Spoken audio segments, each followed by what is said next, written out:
Hi North Bay, this is Miss Powers and I'm here with your history lesson for this week. We're going to review pre-test 5 and 6 quickly before we read our lessons.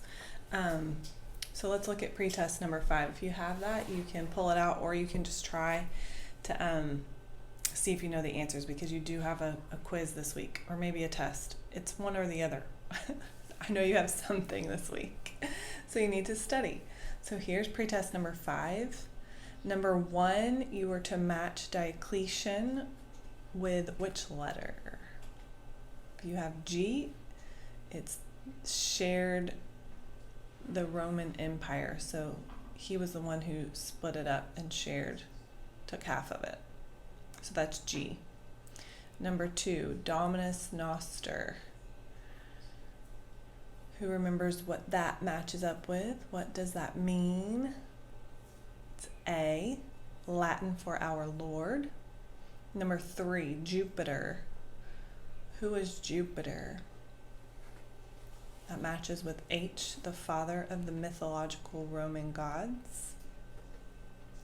Number 4 is Constantine. Who is that? If you have F, he founded Constantinople, and that's the answer there. And number 5, Edict of Milan. What does that match up with? C, a law for religious freedom. All right, that's it for pretest number 5. We're not going to do 6, 7, and 8. And then if you pull out pretest number 6, we're only going to do numbers 5, 6, 7, and 8. Okay? So number 5 is a city in North Africa. Who remembers what a city in North Africa is that we learned? The answer is, what is Hippo? Number 6, the autobiography of Saint Augustine of Hippo. Who remembers that? What is Confessions? Number 7 is Hebrew, Aramaic, and Greek. What was that? What are the original languages of the Bible? And then 8 is the Bible written in Latin. What was that called? What is the Vulgate? All right, so make sure you've got those answers correct and study those this week for your test, okay? And then our lessons we're going to read today, we have 2. We're going to read lesson 20 and 21. All right, so turn your ears on, get ready to listen and learn. Attila the Hun, lesson 20. Attila the Hun, what a name. The very sound of it is intimidating. In the 5th century, it was more than the name of Attila that scared people. It was the man. Attila the Hun was an incredible warrior king who did serious damage to the Roman Empire. So who were the Huns anyway? They were a nomadic people who began to invade Europe from somewhere in Central Asia. Strangely, no one knows exactly where they came from, but they literally swept from the east to the west, attempting to take everything in their path. The stature and customs of the Huns were part of what made their reputation a fierce one. The Huns were short, thick people with flat noses and small pig-like faces. Parents are said to have scarred their children's faces to teach them to tolerate suffering and pain. Of course, it made them look scary too. The Huns are further described as rather bow-legged people. It was probably because of how much time they spent on horses. You see, the Huns didn't migrate to Europe on foot. They stormed through on horses. It is said that they so relied on horses for their livelihood that they drank horse milk, ate horse meat, and cooked food situated under their saddles as they rode. Wow. The friction of the rider against the horse supposedly did the cooking, but I wouldn't want to try it myself.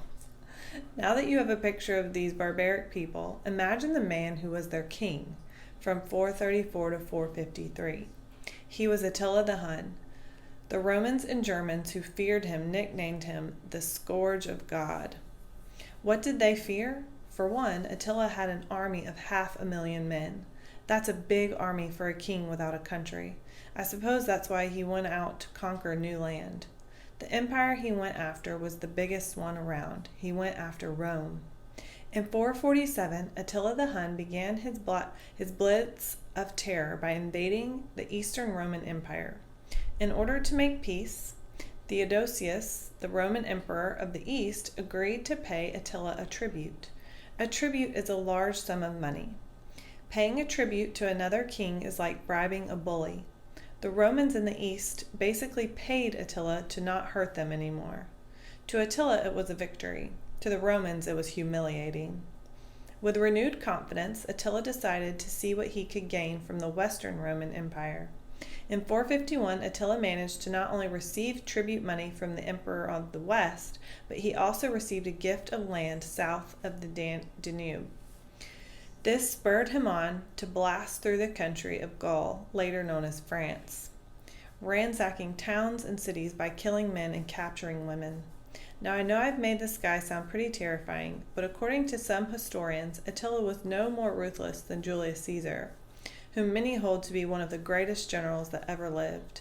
Some say Attila was in fact merciful to those he captured and treated them fairly. Supposedly, he was good to his own people and ruled them very well.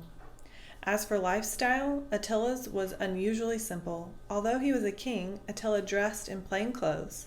He ate and drank like common people, and he put luxuries aside for others to enjoy.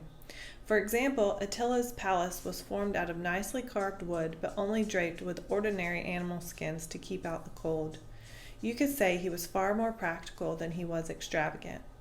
It seems to me, then, that to develop such a fearsome image, Attila was probably more clever than he was savage. Though unable to read or write, he was obviously smart when it came to being a conqueror. Attila allowed the evil reputation of the Huns to win some of his battles before he even fought them. Well, whether it was brains or terror that made Attila the most powerful man in Europe, it didn't last. In June of 451, one of the bloodiest battles ever fought brought the fearless Attila to a stop.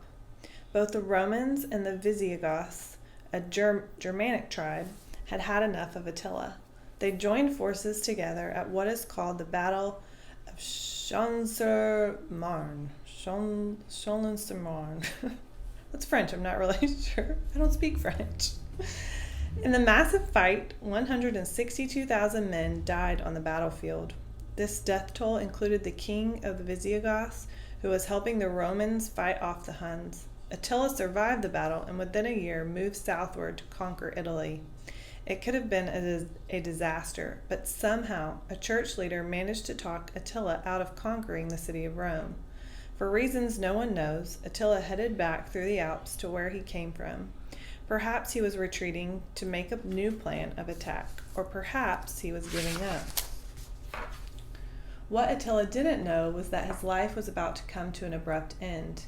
Not from battle, however. In 453, Attila died in his bed from a ruptured blood vessel. It may be that he overindulged in food and drink during his own wedding festivities. His death occurred on one of his many wedding nights. The Huns never fully recovered from the loss of their king. The Romans and the Germans, however, were relieved at the news that the scourge of God no longer lived to terrorize them.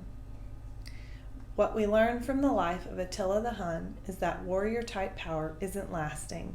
After Attila's sudden death, his two sons divided his kingdom.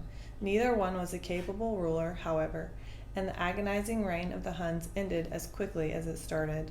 The name of this legendary warrior king remains in our history books, but little else exists to testify to the terror of the Huns. All right, that's lesson 20.